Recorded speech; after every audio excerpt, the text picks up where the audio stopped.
இது நம்ம பிள்ளைங்களுக்கு மாத்திரம் சொன்ன வார்த்தை இல்லை. நம்மளும் நம்மளுடைய வாழ்க்கையில் நம்ம செய்யக்கூடிய ஒவ்வொரு நாளும் ஒவ்வொரு காரியங்களும் நம்மளுடைய வார்த்தை, நம்மளுடைய செயல்கள், நம்மளுடைய அன்பு, நம்மளுடைய விசுவாசம், ஆவி மற்றும் பரிசுத்தத்திலும் நாம் கிறிஸ்துவை பிரதிபலிக்கக்கூடிய மக்களாய் நாம் வாழ வேண்டும். அதற்கு பரிசுத்த ஆவியின் ஒத்தாசை நமக்கு தேவை. நம்ம கடைசியாக நம்ம பாடின பாடல், நம்ம சபையில் எழுதின பாடல் மீண்டும் இந்த நம்ம வாரும் இயேசுவே எங்கள் மத்தியிலே ஆவியாலே நிரப்பிடும். ஆண்டவரே, மீண்டும் ஒரு விஷயம் நாங்கள் கூப்பிடுகிறோம். ஆண்டவரே, வாருங்க சுவாமி, இதோ எங்களை உம்முடைய அக்கினி அபிஷேகத்தினால நிரப்புங்க சுவாமி. ஆண்டவரே, இதோ எபேசு சபைக்கு அப்போஸ்தலனாகிய பவுல் சொன்ன ஜெபம் போல ஆண்டவரே, இதோ நாங்கள் இந்த ஜெபத்தை ஏறெடுக்கிறோம். ஆண்டவரே, எபேசியர் 1:17-18 சொன்னது போல ஆண்டவரே, இப்போது எங்கள் மனக்கண்களை திறக்க வேண்டுமாய் வேண்டுகிறோம். ஆண்டவரே, எங்களோடு பேசுங்க சுவாமி. உம்முடைய வார்த்தையை கேட்கக்கூடிய நாங்கள் ஒவ்வொருவரும் ஆண்டவரே, அது நல்ல நிலத்தில் விழுந்த விதையார் 30, 60, 100 மடங்கு பலன் கொடுக்கக்கூடியதா இந்த வார்த்தைகள் எங்களை மாற்றட்டும் சுவாமி. அதன் மூலமாய் எங்களுடைய பேச்சுக்கள், எங்களுடைய செயல்கள், எங்களுடைய எண்ணங்கள், எங்களுடைய காரியங்கள், நாங்கள் காட்டக்கூடிய அன்பு எல்லாம் ஆண்டவரே உம்மை பிரதிபலிக்கக்கூடியதாக இருக்கட்டும். அபிஷேகங்கள் ஆண்டவரே, உம்முடைய பரிசுத்த ஆவியின் மூலமாய் எங்களோடு பேசுங்க. இந்த ஆசீர்வதிக்கப்பட்ட வேலைக்காய் நன்றியோடு துதிக்கிறோம். ஆமாண்டவரே, நீங்கள் எங்களோடு பேச போவதற்காய் ஆவலாய் காத்திருக்கிறோம். ஆண்டவராய் இயேசு கிறிஸ்துவின் மூலம் ஜெபிக்கிறோம் ஜீவனுள்ள நல்ல பிதாவே, ஆமென். கடந்த வாரம் நம்ம ஒரு விசுவாசத்தில் இல்லாத ஒரு ஸ்திரீ ஆண்டவரை குறித்து கேள்விப்பட்டு அதன் மூலமாய் விசுவாசம் வந்ததனால் அவள் எப்படி ஒரு மாறக்கூடிய ஒரு சந்ததியாய் மாறினாள் என்பதை குறித்து பார்ப்போம். அது மாத்திரமல்ல, ராகாப் என்கிற வேசி தான் ரட்சிக்கப்பட்டது மாத்திரமல்ல, அவள் மூலமாய் அவளுடைய குடும்பம், அவளுடைய உற்றார் உறவினர் எல்லோரும் காக்கப்பட்டார்கள். அது மாத்திரமல்ல, அந்த ஸ்திரீயினுடைய வழியிலாக தேவன் வரக்கூடிய ஒரு பெரிய உன்னதமான பாக்கியத்தை கொடுத்தார் என்பதை குறித்து பார்த்தோம். இன்றைக்கு ஒரு விசுவாசத்துல உள்ள ஒருத்தர் செய்யக்கூடிய காரியங்கள்னால எப்படி இந்த விசுவாச குடும்பம் ஆகிய கிறிஸ்துவின் சபை எப்படி ஆசீர்வதிக்கப்படுகிறது என்பதை குறித்து நான் பார்க்க விரும்புகிறேன். காரணம் என்னன்னா, நம்ம செய்யக்கூடிய ஊழியங்கள் எல்லாமே வெளியே தெரியறதில்லை. இப்ப நம்ம சபையில பாத்தீங்கன்னா, இங்க வந்திருக்கீங்க, இன்றைக்கு நீங்க பார்த்த ஊழியங்கள்னா, முன்னாடி இருந்து மியூசிக் போட்ட ஒரு 4 பேரு, பாட்டு பாடின ஒரு 4 பேரு, இன்னைக்கு நான் பிரசங்கம் பண்ற நானு, இதுக்கப்புறம் மேபி ஒரு காணிக்கைக்கோ இல்லை க்ளோசிக்கோ இன்னொருத்தவங்க பண்ணக்கூடிய ஜபம், இதோட இவ்வளவுதான் நீங்க முன்னாடி பார்க்கக்கூடியது. ஆனா பின்னாடி நடக்கக்கூடிய காரியங்கள் ஏராளம். பிள்ளைங்களை பார்த்துக்க போறாங்க, அவங்க அதுக்காக ஒரு லெசன் ப்ரிப்பேர் பண்ணி அவங்க செய்ய போறாங்க. ஒரு சிலர் காஃபி டீ போட போறாங்க, முன்னாடி இருக்கை எடுத்து போட்டவங்க இருக்கிறாங்க, பின்னாடி மூடி வைக்க போறவங்க இருக்காங்க, இந்த இதை கொண்டு வந்தவங்க இருக்கிறாங்க, இதை அசம்பிள் பண்ணவங்க இருக்காங்க, இதை எடுத்துட்டு போறவங்க இருக்கிறாங்க, இது காணிக்கை எடுத்து அந்த காணிக்கையை பேங்க்ல போடுறவங்க இருக்காங்க, அது நம்ம கொடுக்கக்கூடிய, இந்த மாதிரி நம்ம கண்களுக்கு தெரியாத நிறைய காரியங்கள் நம்ம இது பண்றது இல்லை. நீங்க இப்ப யோசிங்க, எத்தனை பேர் இதே மாதிரி நான் ஒரே சண்டை போட்டு நான் போய் டீ போட்டு நான் தான் டீ போடுவேன்னு எத்தனை பேர் சண்டை போட்டு போய் நிக்கிறீங்க? யோசிச்சு பாருங்களேன். நம்ம அதாவது நிறைய வேலைகள் நம்ம செய்வோம், ஆனா அது அவ்வளவு பெருசா வெளியே வர்றதில்லை, தெரியறதும் இல்லை. ஆனா ஆண்டவர் எப்படி பார்க்கிறார்? நம்ம செய்யக்கூடிய ஒரு சின்ன காரியமாக இருந்தாலும் சரி, அதை அதன் மூலமாய் ஏற்படக்கூடிய ஒரு தாக்கம், ஒரு பாதிப்பு சபையை பெருமளவிற்கு ஆசீர்வதிக்கக்கூடியதாய் மாறிவிடும். உங்க எல்லாருக்கும் தெரிஞ்சது பில்லி கிரஹாம் எல்லாருக்கும் தெரியும். ஆனா எத்தனை பேருக்கு ஆல்பர்ட்ன்றவரை தெரியும்? தெரியாது. இந்த ஆல்பர்ட்ங்கிறவர் யாருன்னா ஒன்றும் இல்லை, அங்க உள்ள ஒரு தோட்டத்துல வேலை பார்த்துட்டு இருந்தவர். இஸ் அ ஃபார்ம் ஒர்க்கர், அவ்வளவுதான், வேற ஒண்ணுமே கிடையாது. பில்லி கிரஹாம் 17 வயசா இருக்கும்போது அவங்களுடைய யூத் சர்ச்சுக்கு போகும்போது அந்த யூத் சர்ச்சில் இருக்கிற ஒரு பாஸ்டர், யூத் பாஸ்டர் வந்து, நீ வந்து ஊழியத்துக்கெல்லாம் லாயக்கு கிடையாது. எப்படி? நீ ஊழியத்துக்கு லாயக்கு கிடையாது, உனக்கு உலக சிந்தனை மாமிச சிந்தனை ஜாஸ்தி இருக்கு, அதனால நீ போன்னு சொல்லி சர்ச்சை விட்டு துரத்தி விட்டாங்க. இவர் ரொம்ப போயிட்டு ரொம்ப பாடுபட்டு ரொம்ப மனசு கஷ்டப்பட்டு சரி இன்னைக்கு சும்மா ஃபார்முக்கு போகணும்னு சொல்லி ஃபார்முக்கு போனார். ஃபார்முக்கு போன இடத்துல ஃபார்ம்ல வேலை பார்த்து கொண்டிருந்த, தோட்டத்துல வேலை பார்த்து கொண்டிருந்த ஆல்பர்ட்ங்கிறவர் பில்லி கிரஹாமை கூப்பிட்டு, ஏன் ராஜா இப்படி இருக்கிறேன்னு சொன்னது, இந்த மாதிரி என்னை வந்து இது வேணான்னு சொல்லி அனுப்பிச்சிட்டாங்க, அதனால நான் வந்து சபையும் வேணாம் சர்ச்சு வேணாம் ஒண்ணு வேணான்னு சொல்லி நான் வந்துட்டேன் அப்படின்னு சொல்லும்போது ஆல்பர்ட் இல்ல அப்படி இல்லை, ஆண்டவர் உனக்குன்னு ஒரு காரியத்தை வச்சிருப்பாரு, நீ அதை செய்யணும், நீ அதனால கவலைப்படாத, சபை வேணா உன்னை வேண்டான்னு சொல்லல, ஆண்டவர் என்னைக்கு உனக்கு வேணான்னு சொல்லவே மாட்டார், ஆண்டவர் உனக்குன்னு வச்சிருக்க காரியத்தை செய்வாரு. இன்றைக்கு நம்ம பட்டணத்துக்கு மொரடக்காய் ஹேம்னு ஒரு பெரிய பிரீச்சர் வர்றாரு, நீ அந்த கூட்டத்துக்கு போ, உனக்கு ஆண்டவர் கண்டிப்பா உன்னை பேசுவாருன்னு சொல்லி அவரை உற்சாகப்படுத்தி அவருக்கு சாப்பாடை கொடுத்து அவரை அனுப்பிச்சு வச்சவர் தான் அந்த ஆல்பர்ட். அப்ப அவர் வந்து அந்த மொரடக்காய் மீட்டிங்ல வந்து கேட்டுட்டு முன்னாடி நடந்து போய் தன் வாழ்க்கையை அர்ப்பணிச்சு கொடுத்துட்டாரு. இன்றைக்கு அதுக்கப்புறம் இந்த பூமியில நேருக்கு நேராக அநேக மக்களை சந்தித்து சுவிசேஷ ஊழியம் சொன்ன ஒரு சுவிசேஷ ஊழியர்னா பில்லி கிரஹாம்ங்கிற நிலைமைக்கு மாறினது. காரணம் என்ன? ஒரு தோட்டத்துல சாதாரணமா வேலை பார்த்து கொண்டிருந்த ஒரு ஆல்பர்ட். டிஎல் மூடி கதை உங்களுக்கு தெரியுமான்னு தெரியல. அவர் செருப்பு வாங்க போகும்போது செருப்பு வாங்குற இடத்துல அங்க இருந்த ஒருத்தர் சொன்ன சுவிசேஷ செய்தி வச்சுதான் அவர் பெரிய ஆளானார். ஐயா, நம்ம வாழ்க்கையில நம்ம செய்யக்கூடிய காரியங்கள், விசுவாசத்துல நீங்க செய்யக்கூடிய காரியம், இன்றைக்கு நம்ம பிள்ளைங்க வந்து இருக்கும்போது நீங்க ஒரு பிள்ளைகிட்ட பேசக்கூடிய ஒரு கதை, இல்ல நீங்க உங்க பக்கத்துல வந்து உட்கார்ந்துருக்கவங்களுக்கு சொல்லக்கூடிய உற்சாகம், ஆண்டவர் சொல்லக்கூடிய காரியம், நீங்க என்ன சொல்றீங்களோ அதன் மூலமாய் அவர்கள் மாற்றப்பட்டு அது வந்து எப்படி இந்த சரீரமாகிய சபைக்கு ஒரு பெரிய ஆசீர்வாதமாய் மாறும் என்பது நம்மளால் நினைத்து பார்க்க முடியாது. அந்த மாதிரி ஒரு ஆண்டவர் வந்து எல்லா காரியங்களையும் செய்வார். சோ நம்ம விசுவாசத்துல இருக்கக்கூடிய நம்ம செய்யக்கூடிய காரியங்கள் எப்படி இருக்க வேண்டும் என்றால், ஆண்டவர் சொல்வதை செய்யக்கூடிய மக்களா இருக்கணும், மக்களுக்கு முன்னாடி செய்யறதுக்காக இருக்கக்கூடாது. நம்ம ஊழியம் என்பது எல்லாரும் பார்க்கறாங்கிறதுக்காக செய்யறது கிடையவே கிடையாது. தயவு செஞ்சு நல்லா புரிஞ்சு கொள்ளுங்க. அதாவது நீங்க செய்ய, நம்ம எல்லாரும் யாருக்காக வேலை பார்க்கிறோம்னா, ஆண்டவராகிய இயேசு கிறிஸ்துக்காக வேலை பார்க்கிறோம், ஒரு போதகருக்கு இல்ல, ஒரு சபைக்கு இல்ல. இது அடிப்படையில் நமக்கு தெரிய வேண்டிய காரியம். ஏன்னா இன்றைக்கு நிறைய பேர் சபை விட்டு சபை போறதுக்கு காரணம் என்ன? எனக்கு அந்த பாஸ்டர் இன்னைக்கு சொல்லும்போது இந்த மாதிரி சொன்னாரு, அதனால எனக்கு கருத்து வேறுபாடு, அதோட உடன்பாடு இல்லை, அங்க டீ சரியில்லை, அங்க டெம்பரேச்சர் சரியில்லை, அவங்க பாட்டு ரொம்ப நேரம் பாடுறாங்க, இல்லை அவங்க பாட்டு கொஞ்ச நேரம் பாடுறாங்க, அவங்க பழைய பாட்டு போடுறாங்க, அவங்க புது பாட்டு பாடுறாங்க, அவங்க டங்ஸ்ல பேசுறாங்க, அவங்க இதுல பேசுறாங்க. யோசிச்சு பாருங்க. இன்றைக்கு என்ன ஆயிடுச்சு? நான் வந்து இங்க வந்து இந்த சரீரத்துல ஒரு அங்கமா இருந்து நானும் வந்து ஆண்டவருக்காய் சேர்ந்து செய்யணுங்கிறது போய் நீங்க வந்து என்னவாயிடுறீங்க? இங்க உட்கார்ந்து குற்றம் கண்டுபிடிக்கிற மாதிரி மார்க் போடுற ஆளா மாறிடுறீங்க. சரி, இன்னைக்கு என்ன பேசினாரு? பாஸ்டர் பேசினாரு, அது என்ன பரவாயில்ல. ஆனா அன்னைக்கு பேசினாரு பாரு, அது என்ன நல்லா இருந்துச்சு. போன வாரம் யாரு பேசினா? போன வாரம் அந்த பிரதர் பேசினாரு, அவர் எப்படி பேசினார்? பரவாயில்ல, கொஞ்சம் அந்த அளவுக்கு இல்லை. இந்த வாரம் சூப்பர். என்ன உட்காந்து என்ன பண்றீங்க?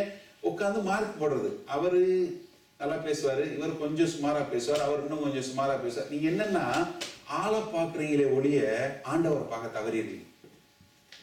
நான் அதனாலதான் எப்பயுமே சொல்லுவேன், நீங்க இங்க நின்று பேசக்கூடிய ஒரு ஆளை மறந்துடணும். நீங்க ஆண்டவரோட செய்தியை கேட்க வந்தீங்கன்னா நீங்க ஆண்டவரை கேட்க முடியும். ஆண்டவர் கழுதையை வச்சு பேசினாரு, அப்ப யாரை வேணாலும் வச்சு பேசுவாரா பேச மாட்டாரா? கண்டிப்பா. நம்ம எல்லாருமே குவாலிஃபைடு. நீங்க பக்கத்துல உள்ள ஆளை பாருங்க. ஏன்னா உங்களை கொண்டு ஆண்டவர் பேச முடியும். உங்களால பேச முடியும், உங்களை கொண்டு ஆண்டவர் பேச முடியும், அவங்களை கொண்டு ஆண்டவர் மாற்ற முடியும். ஏன்னா ஆண்டவர் பட்சபாதம் இல்லாத ஒரு ஆண்டவர். உங்களுக்கு கொடுத்திருக்க காரியங்களை நீ செய்யும் போது அதை வந்து ஆண்டவர் பெரிய ஆசீர்வாதமா மாற்றுவார். இன்றைக்கு ஒரு சம்பவத்தை குறித்து பார்ப்போம். அதாவது அப்போஸ்தலனாகிய பவுல் சவுலாக இருந்தார். அவர் சவுலாக இருக்கும்போது அவர் ஆண்டவர் மேல உள்ள ஒரு பாசத்தினால, ஆண்டவர் மேல உள்ள ஒரு வைராக்கியத்தினால அவர் என்ன பண்ணாரு, யாரெல்லாம் கிறிஸ்துவை பின்பற்றாங்களோ அவங்கள பூரா கொலை செய்யறேன். எது? தேவன் மேல உள்ள ஒரு பக்தி வைராக்கியத்தின் நிமித்தமா இவங்கெல்லாம் ஆண்டவரை விட்டு போறாங்க அப்படின்னு சொல்லி அவங்கள கொலை பண்றதுக்கு ரொம்ப பிரயாச்சித்தம் எடுத்து ரொம்ப ஒரு வெறி பிடிச்சவனா அலைஞ்சார். அந்த சவுல் தமஸ்கு போகும்போது தமஸ்கு ரோட்ல ஆண்டவராகிய இயேசு கிறிஸ்துவோடு தரிசனமாகி அவருடைய வாழ்க்கை மாற்றப்பட்டு விடுகிறது. அவர் அப்போஸ்தலனாகிய பவுலாய் மாறி விடுகிறார். இந்த சம்பவம் நம்மளுடைய வேத புஸ்தகத்துல அப்போஸ்தலர் நடவடிக்கையில 3 இடங்கள்ல இருக்கு. இதை நான் சொல்லிடுறேன் உங்களுக்கு, அப்பதான் இந்த பேக்ரவுண்ட் சொன்னாதான் உங்களுக்கு புரியும். 9வது அதிகாரத்துல சவுல் எப்படி ஆண்டவராகிய இயேசு கிறிஸ்துவோடு தரிசனமாகி அவர் எப்படி பவுலாக மாறி போனார் அப்படிங்கிறத குறித்து அப்போஸ்தலனாகிய லூக்கா எழுதிய சம்பவம் இருக்கிறது. மறுபடியும் 22வது அதிகாரத்துல அப்போஸ்தலனாகிய பவுல் தன்னுடைய வாயினாலே அவன் எருசலேம்ல உள்ள அதிகாரிகள் மத்தியில பேசும்போது இது என்ன நடந்தது என்பதை அவர் சொல்லுகிறார். 26வது அதிகாரத்துல அரசன் அகிரிப்பா முன்னாடி மறுபடியும் என்ன நடந்தது என்பதை குறித்து சொல்கிறார். இந்த 3 இடத்துல அப்போஸ்தலர் நடவடிக்கை 9வது அதிகாரம், 22வது அதிகாரம், 26வது அதிகாரம், இந்த 3 இடத்துல இருக்கு. ஆனா அந்த 9வது அதிகாரத்திலையும் 22வது அதிகாரத்திலையும் ஒரு நபரை குறித்து இருக்கிறது. அனனியா என்று சொல்லக்கூடிய ஒரு நபரை குறித்து இருக்கு. இந்த அனனியான்னு உடனே கன்ஃபியூஸ் ஆயிடக்கூடாது. ஏன்னா இன்னொருத்தர் காணிக்கை எடுக்கும் போது போய் சொல்லி அங்கேயே மறிச்சு அடக்கம் பண்ணப்பட்ட அனனியா அவர் வேற. ஏன்னா நீங்க உடனே குழந்தை அவர் தான் உயிரோடு எழுப்பி மறுபடியும் 9வது அதிகாரத்துல வந்துட்டாரான்னு நினைச்சிடக்கூடாது. ஏன்னா அவர் வேற, அவர் போய் சொல்லி அவர் அங்கேயே செத்து போயிட்டாரு, அதோட முடிஞ்சு போச்சு. இவர் அதே பேருள்ள இன்னொருத்தர். சரியா? இன்றைக்கு நம்ம அவரை குறித்து தான் பார்க்க போறோம். மொத்த வேத புஸ்தகத்திலே 2 இடத்துல மட்டும்தான் இவரை குறித்து இருக்கு. எப்படி? இந்த அனனியா என்பவனை பற்றி நீங்க நம்ம வேத வசனத்துல இந்த அப்போஸ்தலர் நடவடிக்கை 9வது அதிகாரத்துல 22வது அதிகாரத்துல மாத்திரம் தான் இருக்கு, வேற எங்கேயுமே கிடையாது. சரி, அப்போஸ்தலர் நடவடிக்கை 9வது அதிகாரம். இப்ப இந்த முன்கதையும் சொல்லிடுறேன், நம்ம நிறைய வசனம் வாசிக்க தேவையில்லை. அப்போஸ்தலனாகிய பவுல் சவுலா இருக்கும்போது அப்போஸ்தலர் நடவடிக்கை 7வது அதிகாரத்துல ஸ்தீவனை என்ன பண்றாங்க, கல்லெறிஞ்சு கொல்றதுக்கு எல்லாம் பண்றாங்க. அப்போ நம்ம சவுல் தான் ஆளுங்களை வச்சு துணியெல்லாம் பாதுகாத்து கொன்றாரு. இவர் தான் ஆளுங்களை கல்லை விட்டு எரிஞ்சு அவனை கொன்னுறாங்க. அவனை கொன்ன மாத்திரத்துல இவருக்கு ரொம்ப குஷியாயிருக்கு. ஆஹா, இது ரொம்ப நல்லா இருக்கு, இவன் கிறிஸ்துவன்னு சொல்றவனை கல்லு விட்டு எறிகிறது ரொம்ப நல்லா இருக்குன்னு சொல்லி போய் அங்க உள்ள பிரதான ஆசாரியர்கிட்ட போய் ஒரு கடிதம் வாங்கிட்டு, யாரெல்லாம் இந்த புதிய மார்க்கம், the new way, இந்த புதிய மார்க்கமாக செல்கிறார்களோ அவர்களை எல்லாம் கைது செய்து அவங்கள கொல்லுவதற்கு அதிகாரம் பெற்று ஒரு லெட்டரும் வாங்கிட்டு தன் படை சூழ ஆளுங்களோட பெரிய இதுல பந்தாவா கிளம்பிட்டார். கிளம்பி இவர் தமஸ்குக்கு வர்றார். தமஸ்குவை நோக்கி வரும்போது வழியில ஆண்டவராகிய இயேசு கிறிஸ்துவை பார்க்கிறாரு. பார்த்த மாத்திரம் சொட்டார்னு கீழே விழுந்து, ஐயோ அப்படின்னு கண்ணெல்லாம் குருடாகி போயிருந்து, பெரிய வெளிச்சத்தை பார்த்து கீழே விழுந்து, அப்போ ஆண்டவர் கேட்கிறாரு, சவுலே சவுலே ஏன்டா என்னையே நிந்திக்கிற? ஐயோ நீங்க யாரு ஆண்டவரே, நான் என்ன செய்யணும் அப்படின்னு சொன்ன மாத்திரத்துல சொல்றாரு, நீ எழும்பி தமஸ்குல உள்ள நேர்தெரு என்ற தெருவுக்கு நீ போ, அப்ப அங்க உனக்கு என்ன செய்யணும்னு சொல்லப்படும் அப்படின்னு சொல்லிடுறாரு. இந்த நேர்தெரு, இந்த கதையும் சொல்லிட்டேன்னா உங்களுக்கு புரிஞ்சிடும். இந்த நேர்தெரு ஸ்ட்ரைட் அப்படின்னா, நேர்தெருன்னா என்ன அர்த்தம்? அந்த தெரு நேரா இருக்கும்னு அர்த்தம். அவ்வளவுதான் நேர்தெரு. இந்த தெரு இன்னைக்கு இருக்கு தமஸ்குல. இது என்னன்னா கிட்டத்தட்ட ஒரு 3 மைல் தூரத்துக்கு ஒரே ரோடா இருக்கும்.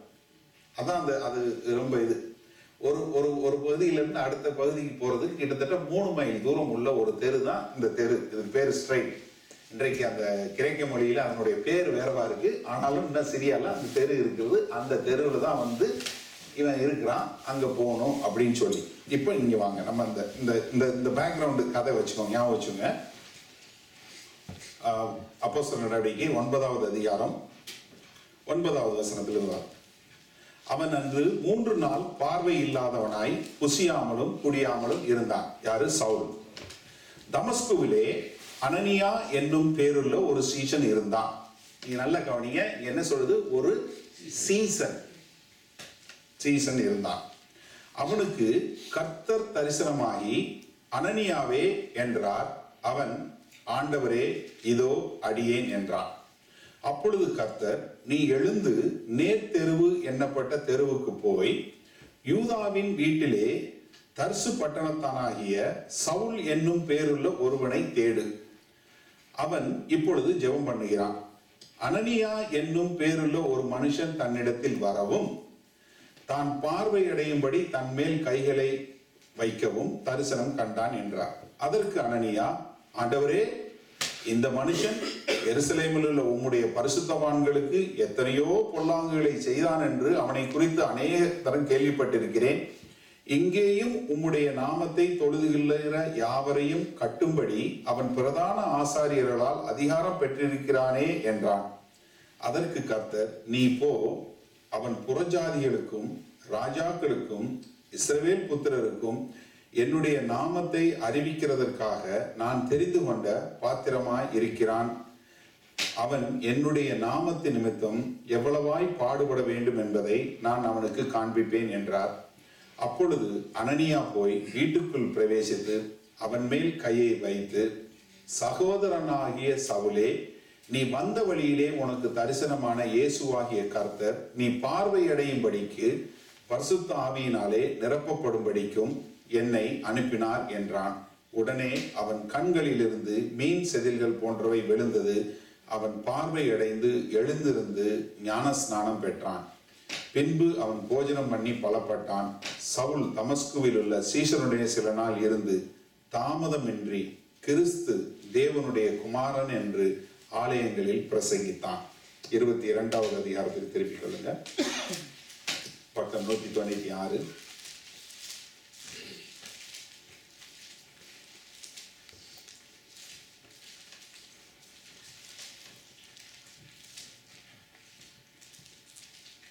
பன்னிரெண்டாவது வசனம் 11 வாசிக்கிறேன். அந்த ஒளியின் மகிமையிலே நான் பார்வையற்று போனபடியினால் என்னோடு இருந்தவர்கள் கைலாகு கொடுத்து வழிநடத்தப்பட்டு தமஸ்குவுக்கு வந்தேன். அப்பொழுது வேத பிரமாணத்தின்படி பக்தியுள்ளவனும் அங்கே குடியிருக்கிற சகல யூதராலும் நல்லவன் என்று சாட்சி பெற்றவனுமாகிய அனனியா என்னும் ஒருவன் என்னிடத்தில் வந்து நின்று, சகோதரனாகிய சவுலே, அடைவாயாக என்றான். அந்த நேரமே நான் பார்வை அடைந்து அவனை ஏறிட்டு பார்த்தேன். அப்பொழுது அவன், நம்முடைய முன்னோர்களின் தேவனுடைய திருவசனத்தை நீ அறியவும் நீதிபரரை தரிசிக்கவும் அவருடைய திருவாய் மொழியை கேட்கவும் அவர் உன்னை முன்னமே தெரிந்து கொண்டார். நீ கண்டவைகளையும் கேட்டவைகளையும் குறித்து சகல மனுஷருக்கு முன்பாக அவருக்கு சாட்சியாய் இருப்பாய். இப்பொழுது நீ தாமதிக்கிறது என்ன? நீ எழுந்து கர்த்தருடைய நாமத்தை தொழுது கொண்டு ஞானஸ்தானம் பெற்று உன் பாவங்கள் போக கழுவப்படு என்றான்.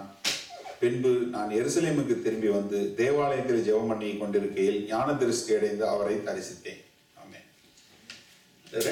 ரெண்டு காலத்திலையும் வந்து எதுக்கு இந்த ரெண்டு இதையும் வாசிச்சேன்னா, இந்த அனனியா என்று சொல்லக்கூடிய இந்த ஒரு மனுஷன், இவன் யாரு?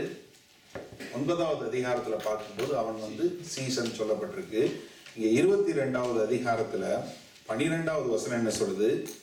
வேத பிரமாணத்தின்படியே பக்தியுள்ளவனும் அங்கே குடியிருக்கிற சகல யூதராலும் நல்லவன் என்று சாட்சி பெற்றவனும் ஆகிய. அவன் வாழ்க்கை பாருங்க, அவனுக்கு பைபிள் வசனம் மட்டும் தெரியாது. நல்லா புரிஞ்சுக்கணும். அனனியாங்கிறவனுக்கு வசனம் மாத்திரம் தெரியாது, வசனமும் தெரியும். ஆனா யாருகிட்ட நல்ல சாட்சி பெற்றிருந்தான்? கிறிஸ்தவர்கள்ட்ட இல்ல, யூத மக்கள்கிட்ட. இன்றைக்கு நம்மள்ட்ட சில பேர்கிட்ட என்ன பிரச்சனைன்னா, அனனியா மாதிரி நம்ம கிட்ட வேத வசனம் இருக்கு, நம்மளால நம்ம மக்கள்கிட்டையும் நல்ல சாட்சியா பேர் வாங்க முடிய மாட்டேங்குது, உலகத்தார்ட்டையும் பேர் வாங்க முடிய மாட்டேங்குது. உங்களுக்கு எவ்வளவுக்கு எவ்வளவு வசனம் தெரியுதோ அவ்வளவுக்கு அவ்வளவு நீங்க சாட்சி உள்ள மக்களா மாறணும்.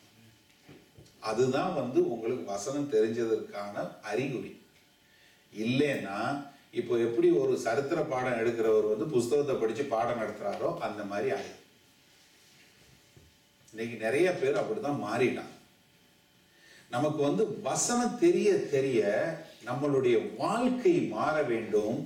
நான் நல் சாட்சி உள்ளவனாய் யாரு சொல்லலாம்? யூதன் சொல்லணும். யாரு? ஆண்டவரை அறியாதல், ஆண்டவர் சொல்றவங்களை அடிக்கக்கூடிய யூத மக்கள். நீங்க இந்த காலகட்டத்தில் உள்ள யூதன்னா யாரு? ஆண்டவராகி நீங்க என்ன ஆண்டவருக்கு விரோதமா செய்றீங்க? இயேசு கிறிஸ்துவா? கிடையவே கிடையாது. இயேசு கிறிஸ்து சொல்லணும்னா உன்னை உதைக்கணும்னு சொல்லக்கூடிய அவனே என்ன சொல்றான்? அவன் நல்லவன். எப்படி? அனனியா அவன் தங்கமான ஆள், அவனை ஒரு குற்றம் சொல்ல முடியாது. ஐயா, நம்ம ஒவ்வொருவரையும் பார்த்து மக்கள் அதை தான் சொல்லணும். நல்ல சாட்சி உள்ள மகன் அப்படின்னு சொல்லி இந்த உலகம் உங்களை பார்த்து சொல்லணும். வாழ்ந்தா இவரை போல வாழணும். இன்னைக்கு நம்ம பிள்ளைங்க வசனம் சொன்னாங்க பாத்தீங்களா? 1 தீமோத்தேயு 4:12 சொன்னது போல வாழ்ந்தா நம்ம சாட்சி உள்ள மக்களா வாழணும். அனனியா பார்த்து அந்த ஊர்ல உள்ளவன் சொன்னான். யாரு? நீங்க நல்லா கவனிங்க. இந்த அனனியா எப்படி தமஸ்குக்கு வந்தான்? முதல்ல கண்டிப்பா அனனியாக்கு எப்படி தமஸ்குக்கு இவன் வர்றதுக்கு முன்னாடியே முதல்ல என்ன இருக்கு? இவன் எருசலேம்ல இருந்திருப்பான்.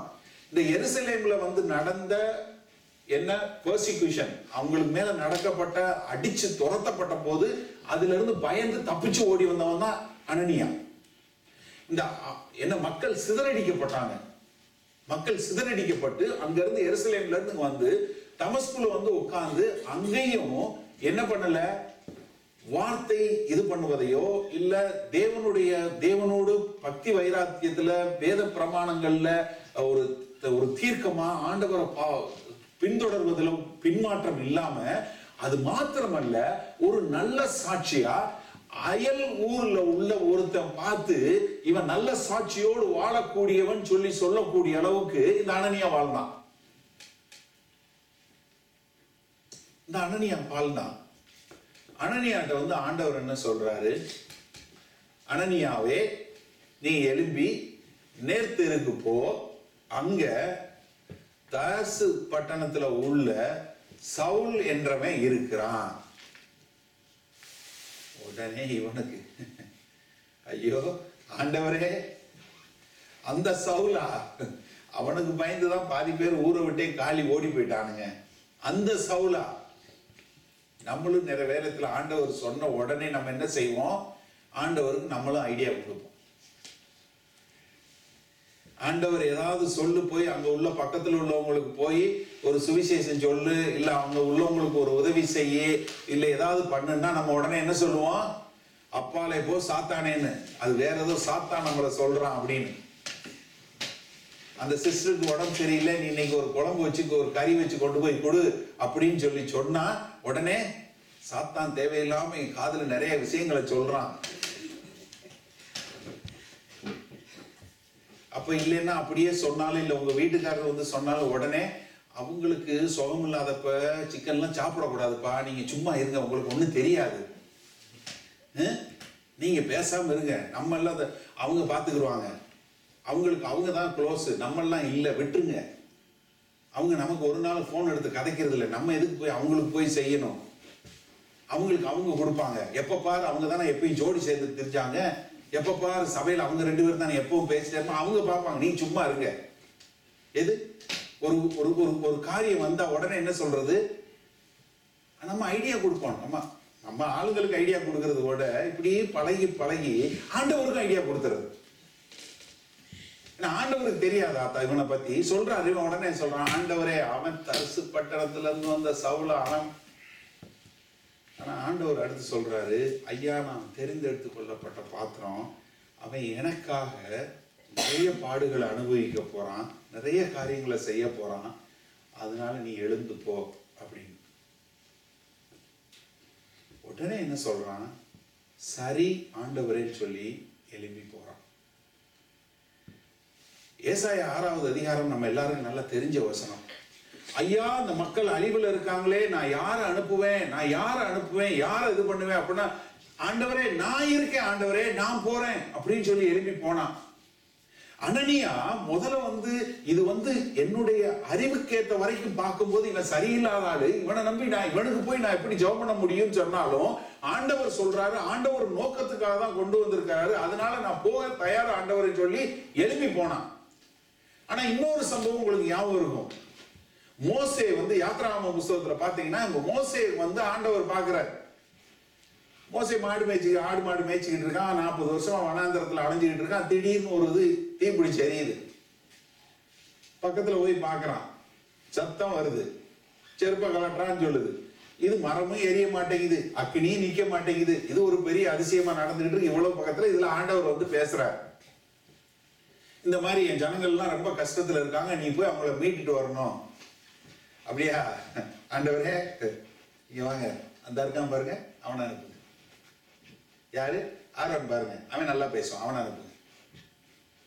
இப்போ உங்களுக்கு யாராவது சுவிசேஷம் சொன்னா என்ன, பாஸ்டர் எங்க வீட்டு பக்கத்துல ஒருத்தவங்க இருக்காங்க, நீங்க வாங்க அவங்களுக்கு சுவிசேஷம் சொல்லணும். இல்லைன்னா பிரதர் நீங்க வாங்க, பிரதர் நீங்க ஜெபம் பண்ணுங்க, ஏன்னா எங்க வீட்டு பக்கத்துல ஒருத்தர் இருக்காங்க, அவங்களுக்கு சுவிசேஷம் சொல்லணும், நீங்க வாங்க. மோசே உன்னையே அழைச்சிருக்கா ராஜா, நீ வா அப்படின்னா நான் இல்ல, ஆரோன் இருக்கான், அவனை கூட்டு போங்க சொல்லுவாங்கல்ல. உனக்கு உடம்பு சரியாயிடுச்சுன்னா, இல்ல இப்ப எங்க அம்மாவுக்கு உடம்பு சரியாயிடுச்சுன்னா உனக்கு மொட்டை ஓடுறேன்னு சொல்லி நேர்ந்துக்கிறேன். அவன் செய்ய மாட்டான், அடுத்தவனுக்கு. எப்படி? தனக்கு இல்ல, அடுத்தவனுக்கு. ஆண்டவர் ஒண்ணு சொன்னா, இல்ல நீங்க சொல்லுங்க, நீங்க செய்யுங்க. எப்படி? இது சொல்ல, அது செய்யுங்க, ஆமா நீங்க செய்யுங்க. யாராவது ஒரு ஐடியா கொடுத்தா அதை நீங்களே செஞ்சிருங்க. நம்ம பைபிள்ல தான் இருக்கு. ஆனா இங்க அனனியா என்ன சொல்றான், நான் போறேன் ஆண்டவரே, நான் போறேன். நீங்க யோசிச்சு பாருங்க, அவன் ஏற்கனவே பிரதான ஆசாரியர்கிட்ட இருந்து கடிதம் வாங்கிட்டு வந்திருக்கான். புதிய மார்க்கத்துல யாரெல்லாம் போறாங்களோ, யாரெல்லாம் இயேசு கிறிஸ்துவோ அவங்கள கட்டி பிடிச்சி இழுத்து ரோட்டு வழியா கொண்டு போய் அவங்கள அடிச்சு துன்பப்படுத்தி கொல்றதுக்கு ஆள் வந்திருக்கான். அவன் வீட்டுக்கு இப்ப போகணும். நல்ல நீங்க இப்ப யோசிங்க, தயவு செஞ்சு கற்பனை பண்ணுங்க. ஏன்னா நீங்க வேத வசனம் சும்மா வாசிக்கிறோம், ஏதோ வாசிக்க நினைக்காத, தயவு செஞ்சு நீங்க கற்பனை பண்ணுங்க. இப்ப நம்ம நாட்டுல இந்த மாதிரி ஒரு இது இருக்கு, ரகசியமா நம்ம கூட்டிருக்கோம். இப்ப இந்த மிடில் ஈஸ்ட்ல இருக்க மாதிரி நம்ம ரகசியமா கூட்டி இருக்கோம்னு வச்சோங்க. இப்போ உங்களுக்கு ஆண்டவர் சொல்றாரு, நீ போய் அந்த வீட்டு இதை கட்டுன்னு. யாரு? இங்க உள்ள ஆர்மி ஜெனரல் வீட்டு கதவை தட்டுங்கிறாரு. நீங்க எத்தனை பேர் போய் தைரியமா தட்டுவீங்க? சாரி ஆண்டவரே, எனக்கு கொஞ்சம் வழி தெரியாது, இல்லை எனக்கு லேசா முட்டு வலிக்குது, இன்னைக்கு கொஞ்சம் மழை பெய்யுது, இன்னைக்கு கொஞ்சம் குளிர் அடிக்குது, நாளைக்கு போகலாம், இல்லை நாளைக்கு போகலாம், இல்லைன்னா நாங்கெல்லாம் ஒரு 3 நாள் சேர்ந்து உபவாசம் பண்ணிட்டு போறோம் ஆண்டவரே. எப்படி? உபவாசம் பண்ணிட்டு நாங்க எல்லாம் போறோம் ஆண்டவரே. இப்போ உடனே எல்லாம் எப்படி போக முடியும்? யோசிச்சு பாருங்க, ஒரு நிமிஷம் யோசிச்சு பாருங்க. அனனியா போய் அந்த வீட்டு கதவை தட்டுவதற்கு முன்னாடி, அந்த காலத்துல அந்த கதவு முன்னாடி நின்று என்ன யோசிச்சிருப்பான்? ஒரு நிமிஷம், நான் நிச்சயமா உயிரோடு திரும்ப வர முடியுமா? நல்லா யோசிச்சு பாருங்க. நான் உள்ள போக போறேன், வந்திருக்கவன் ஏற்கனவே சோழனை கொண்டு போட்டான், நிறைய பேரை துன்புறுத்துறான், எல்லாரையும் கட்டி கொண்டு போறதுக்காக வர்றான்னு தெரியும். அவன் கடிதமும் வச்சிருக்கான், அவன் கூட காவலாளிகள் இருக்காங்க, அத்தனை பேர் வந்திருக்கான், போர்ச்சேவர்கள் இருக்காங்க, அவன் அதுக்காக வந்திருக்கான். அவன் வீட்டுக்கு நான் போகணும். அவன் வீட்டுக்கு போய் கதவை தட்டும் போது நான் என்ன யோசனையில் போய் நின்றுப்பேன்? நான் இன்றைக்கு உயிரோட திரும்ப போக முடியுமா? நான் உள்ள போனது இது ட்ரிக்குன்னு சொல்லி என்னை பிடிச்சு உள்ள வச்சு என்னை அடிச்சுட்டான்னா, என் கையை காலை வெட்டிட்டான்னா, இல்ல என்னையும் சேர்த்து பெட்டி இடிச்சுட்டு போயிட்டானா என்ன செய்ய முடியும்? யோசிச்சு பாருங்க. அனனியாவால என்ன ஒரு தைரியத்துல போயிருக்க முடியும்? நான் செத்தாலும் பரவாயில்லை, ஆண்டவர் சொன்னார், நான் கீழ்ப்படிய தயார். ரொம்ப சின்ன காரியமா தெரியும், நான் சொல்றேன். இன்றைக்கு நீங்க இங்க உட்கார்ந்துருக்கீங்க, நீங்க பார்த்த மாத்திரத்துல யாருக்காவது ஆண்டவர் ஒரு வார்த்தை சொல்லியிருப்பார். இல்ல உங்க குடும்பத்துல ஒருத்தவங்களை பார்த்து சொல்லியிருப்பார், உங்க பிள்ளைகளை பார்த்து ஒரு சொல்லியிருப்பார், உங்க கணவனை பார்த்து ஒரு சொல்லியிருப்பார், உங்க மனைவியை பார்த்து சொல்லியிருப்பார். தயவு செய்து நீங்க அந்த வார்த்தைகளை சொல்ல தயங்காதீங்க. ஐயா, அவன் சாகிறது அளவுக்கு போக வேண்டிய ஒரு தைரியத்துல, அந்த நேரத்திலையும் ஒரு தைரியமா போய் அந்த வீட்டு கதவை தட்டுனான். ஐயா, கதவை தட்டி உள்ள போனான். இது ஒரு பெரிய ஒரு பயங்கரமான ஒரு தைரியம். ஏன்? ஆண்டவர் சொன்னார், நான் செய்யறேன், நான் செத்தாலும் பரவாயில்ல, நான் போய் செய்ய தயார் அப்படின்னு உள்ள போனான். போய் 2 காரியம் செஞ்சான். அதுதான் என்னை ரொம்ப பாதிச்ச விஷயம். ஒண்ணு, அவன் போய் சவுலை தொட்டான்.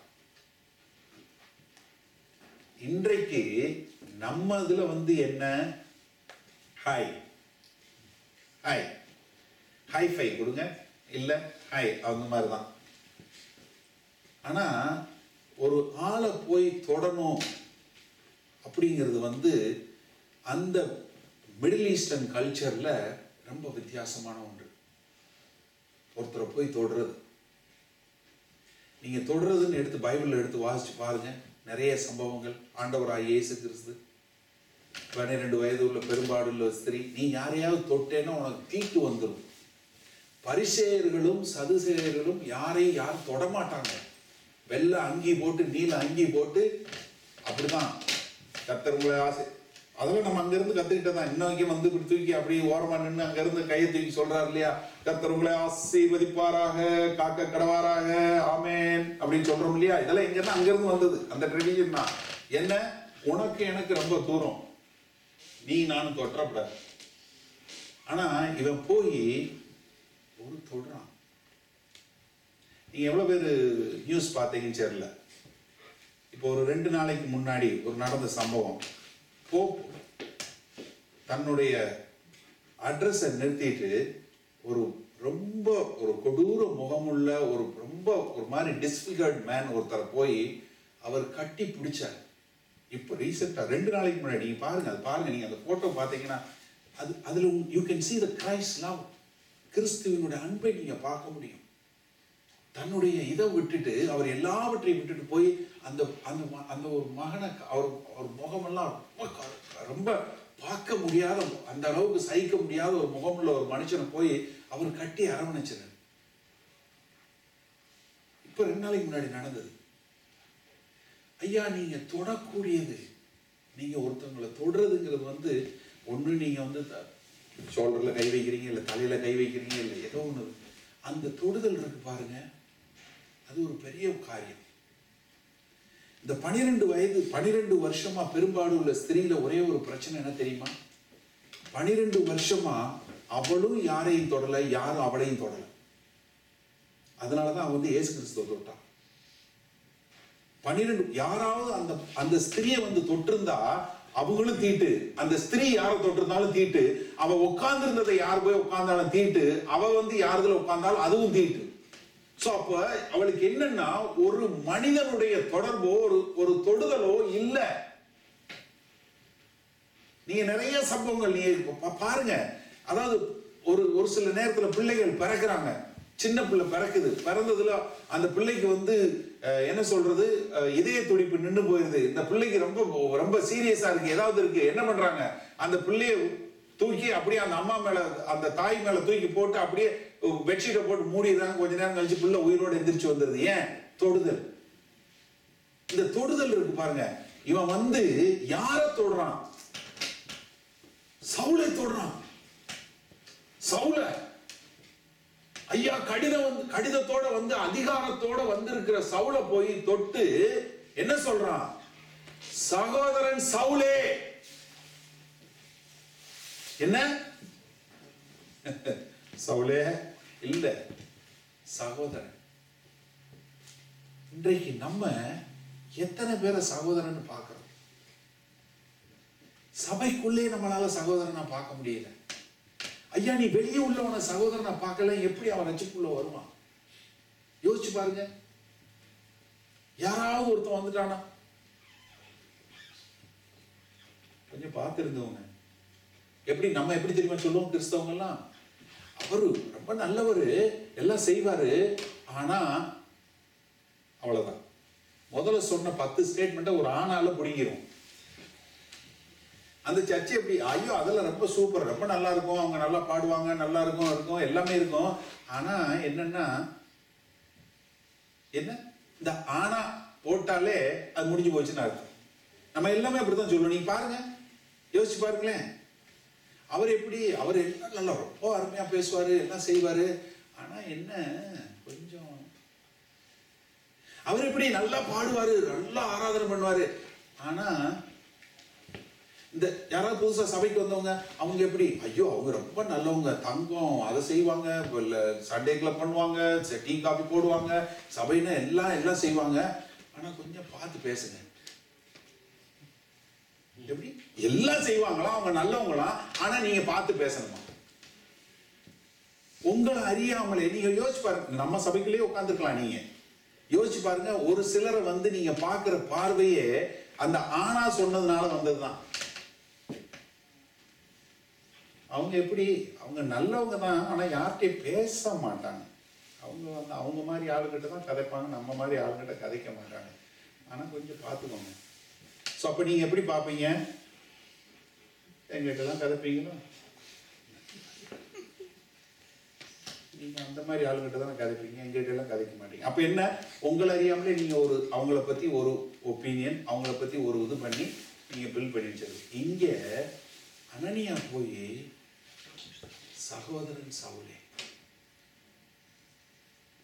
என்றைக்கு ஆண்டவராகிய இயேசு கிறிஸ்துவை அவன் கேட்டானோ அன்றைக்கே அவன் என்னுடைய சகோதரன் அப்படின்னு பார்க்கக்கூடிய ஒரு பரிமாணம். ஐயா அவன் ரட்சிப்புக்குள்ள அப்பதான் வந்திருக்கான். ஆனா அவன் போக வேண்டிய தூரம் அதிகமா இருக்கலாம், அவன் வாழ்க்கையில திருந்த வேண்டிய தூரம் அதிகமா இருக்கலாம், அவன் ரட்சிக்கப்பட்டு போக வேண்டிய தூரங்கள் ஜாஸ்தி இருக்கலாம்.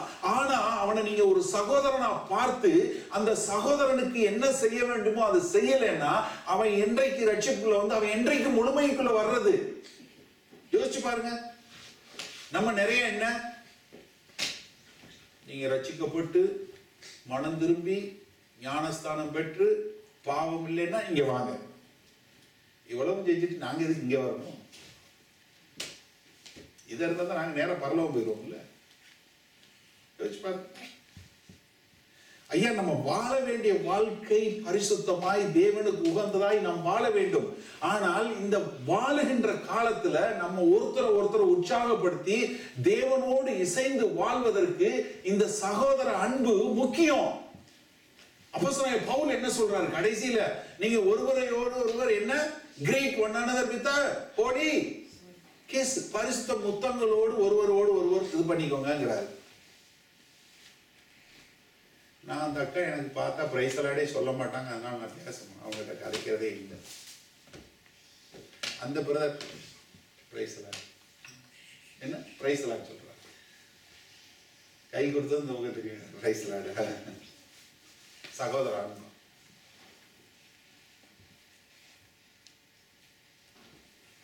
ஒரு அனனியா போய் சவுலுக்கு சகோதரன் சவுலேன்னு சொல்றானோ, அது எந்த ஒரு பெரிய ஒரு மாறுதல் பாருங்க.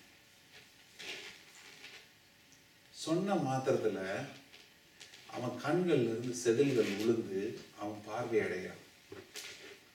பார்வை அடைஞ்சதுக்கு அப்புறம் அனனியா என்ன சொல்றான், நீ ஜெபம் பண்ண, ஆண்டவர் என்கிட்ட சொன்னாரு. என்ன சொன்னாரு? இவனுக்கு அங்க என்ன சொன்னாரோ, யாரு 9வது அதிகாரத்துல ஆண்டவர் அவன்கிட்ட என்ன சொன்னாரோ அதேத இங்க அனனியா மூலம் இங்க அவனுக்கு சொல்ற. மறுபடியும் அனனியா சொல்றான், நீ ஜெபம் பண்ண, ஆண்டவர் என்கிட்ட சொன்னாரு, நீ என்ன செய்ய போகிற, நீ அந்நிய ஜாதிகளுக்கு மத்தியிலையும் ராஜாக்கள் மத்தியிலும் பிரபுக்களுக்கும் நீ போய் ஆண்டவரை பத்தி நீ கண்டத சாட்சியா நீ வாழ போற அப்படின்னு சொல்லி இங்க அவன் சொல்றான். இப்ப என்ன நடக்குதுன்னா, ஆண்டவர் ஏற்கனவே உங்களுக்கு வெளிப்படுத்தி இருப்பார். ஆனா இன்னொரு ஆள் சொல்லும் போது உங்களுக்கு என்ன வருதுன்னா, இது ஆண்டவர் சொன்னது, எனக்கு ஆண்டவர் ஏற்கனவே பேசிட்டார், ரொம்ப சந்தோஷம். அதனாலதான் நான் தைரியமா உங்களை ஒருத்தர் ஜெபம் பண்ண சொல்ற காரணம் அதுதான். நான் சபைகள்ல நிறைய நேரங்கள்ல நீங்க பக்கத்துல இருக்கவங்களுக்கு நீங்க ஜெபம் பண்ணுங்க, நீங்க அவங்களுக்கு ஜெபம் பண்ணுங்க சொல்ற காரணம் என்னன்னா, அவங்களுக்கு ஆண்டவர் சொல்லி இருக்கலாம், ஆனா என்ன இருக்கும், இது ஆண்டவர் சொன்னாரா, இல்ல நானே கற்பனை பண்றேனா, இல்ல நானே யோசிக்கிறேனா, இப்படின்னு ஒரு விதமான குழப்பங்கள்ல இதுல வருவாங்க. ஆனா நீங்க ஒரு வார்த்தை சொன்ன மாத்திரத்துல அவங்களுக்கு என்ன வந்துடும், விசுவாச பிடிப்பு வந்துடும். ஆஹா, ஆண்டவர் எனக்கு அதை உறுதி செஞ்சுட்டாரு. நான் இவ்வளவு நாளா எனக்கு மனசுக்குள்ள தோணிக்கிட்டே இருந்துச்சு, நான் தான் நினைச்சேன், ஆனா இன்றைக்கு ஆண்டவர் இன்னொருத்தவங்க மூலம் சாட்சி அதை சொல்லிட்டாரு அப்படிங்கிற ஒரு சந்தோஷம் வந்துடும். அப்ப ஆண்டவர் மேல ஒரு பிடிப்பு வந்துடும், ஒரு விசுவாசம் வந்துடும். அதனாலதான் நம்ம ஒருவருக்கு ஒருவர் நம்ம ஜெபம் பண்ணி ஒருத்தருக்கு ஒருத்தர் காரியங்களை சொல்ல வேண்டியது ரொம்ப முக்கியம். ஒரு சில நேரத்துல ரொம்ப ரொம்ப இதா தெரியும், என்ன ஒண்ணுக்கே உதவாத மாதிரி தெரியும். நான் ஒரு சமயத்துல ஒருத்தவங்க போயிருந்தேன். அப்ப ஆண்டவர் சொன்னாரு, இட்லியை பத்தி சாம்பாரை பத்தி கவலைப்படாதன்னு சொல்ல சொன்னார். ஏதாவது ஒரு நம்ம ஜெபம் பண்ண போனா நமக்கு ஏதாவது எல்லாம் அவன்லாம் என்ன சொல்றான், வானத்தை திறந்து பலகனியை கொடுப்பாரு இப்படி எல்லாம் சொல்றாங்க. நமக்கு மட்டும் என் ஆண்டவர் இட்லியும் சட்னியும் பத்தி சொல்லி கொடுக்குறாருன்னு சொல்லிட்டு நான் சொன்னேன், ஐயா இது கொஞ்சம் ஜோக்கா தெரிஞ்சாலும் பரவாயில்ல, ஆண்டவர் சொல்றாரு நீங்க இந்த இட்லியும் சாம்பார் உப்பை பத்தி கவலைப்படாதீங்கன்னு சொல்றாரு, அதை குறிச்சு ரொம்ப பிரச்சனைப்படாதீங்கிறாரு. உடனே அழுதுட்டாங்க அந்த அம்மா. என்னன்னா வீட்டுல ஒரே பெரிய சண்டை நடந்தது. இந்த இட்லி சாம்பார் உப்பு சண்டை நடந்தது.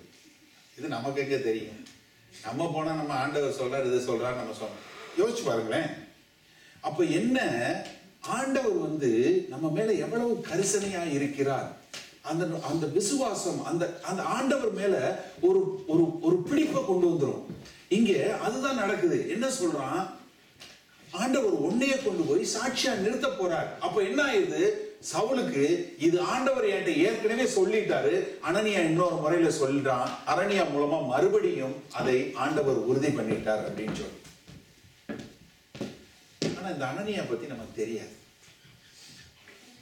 எப்படி இந்த அனனியாவை பத்தி இந்த 2 அதிகாரத்துல வரக்கூடிய 2 இடங்களை தவிர்த்து நம்ம மொத்த வேத வசனங்கள்ல வேற எங்கேயுமே இல்லை.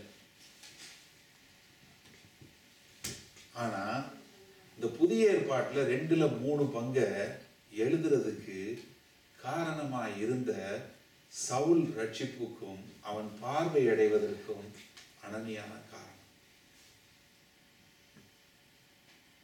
இன்றைக்கு நீங்க யாருக்கு அனனியாவா இருக்க விரும்புறீங்க? உங்களை அனனியாவாக எங்க ஆண்டவர் உபயோகப்படுத்த முடியும்? நீங்க வேலை பார்க்கிற இடமா இருக்கலாம், உங்க வீடா இருக்கலாம், இல்ல உங்க குடும்பமா இருக்கலாம், இல்ல நீங்க நடந்து போகக்கூடிய பாதையில இருக்கலாம், நீங்க பிரயாணம் பண்ணும்போது இருக்கலாம், கூட வேலை பார்க்கிறவங்களா இருக்கலாம், யாரா வேணாலும் இருக்கலாம். காலையில சகோதரன் பேசியிருக்கும்போது சொன்னார், அவர் சொன்னார், அவர் ஒரு குடும்பத்துல போய் ஜெபம் பண்ணும்போது அங்க இருந்த பையனுக்கு ஒரு வார்த்தை சொன்னார், அந்த பையனுடைய வாழ்க்கையே மாறிடுச்சு. ஐயா, நம்ம செய்யக்கூடிய ஒரு 2 நிமிஷம் 1 நிமிஷம் பண்ணக்கூடிய ஒரு ஜெபம், 1 நிமிஷம் நம்ம பார்க்கக்கூடிய 1 நிமிஷம் பண்ணக்கூடிய காரியங்கள் அவர்களுடைய வாழ்வையை மாற்றிவிடும், அவர்களை தேவனோடு இணைத்து விடும், தேவன் மேல் ஒரு பிடிப்பை கொண்டு வந்து விடும். தேவனுக்காய் வாழக்கூடிய, தேவனுக்காய் உயிரை கொடுக்கக்கூடிய மக்களாய் மாறி விடுவார்கள். அனனியா சொன்னா, கடைசியில என்ன ஆச்சு, அப்போஸ்தலனாகிய பவுலா மாறி நமக்கு இன்றைக்கும் நம்ம உட்கார்ந்து 2000 வருஷத்துக்கு அப்புறமும் நமக்குன்னு ஒரு வேத புஸ்தகம் அதை உட்கார்ந்து வாசிக்கிறதுக்கு ஒரு முக்கியமான காரணமாய் பவுல் மாறினார். அது மாத்திரமல்ல, ஆண்டவருக்காய் மரிக்கக்கூடியவராய் மாறினார். இயேசு கிறிஸ்துவின் சொன்னவனை கொன்றது போய் அந்த இயேசு கிறிஸ்துவுக்காய் தன் ஜீவனையும் கொடுக்கக்கூடியவனாய் ஒருத்தன் மாற்றப்பட்டான். அதற்கு அனனியா ஒரு முக்கிய காரணமாக இருந்தான். இன்றைக்கு ஆண்டவர் இப்படிப்பட்ட அனனியாக்களை தான் தேடிக்கொண்டிருக்கிறார். நீங்க யாருக்கு அந்த அனனியாவா இருக்க விரும்புறீங்க? யாருக்கு அந்த அனனியாவா இருக்க விரும்புறீங்க? யார் உங்கள் மூலமாய் தொடப்பட முடியும்? யார் உங்கள் மூலமாய் ரட்சிக்கப்பட முடியும்? யார் உங்கள் மூலமாய் தேவனுக்காய் வாழ முடியும்?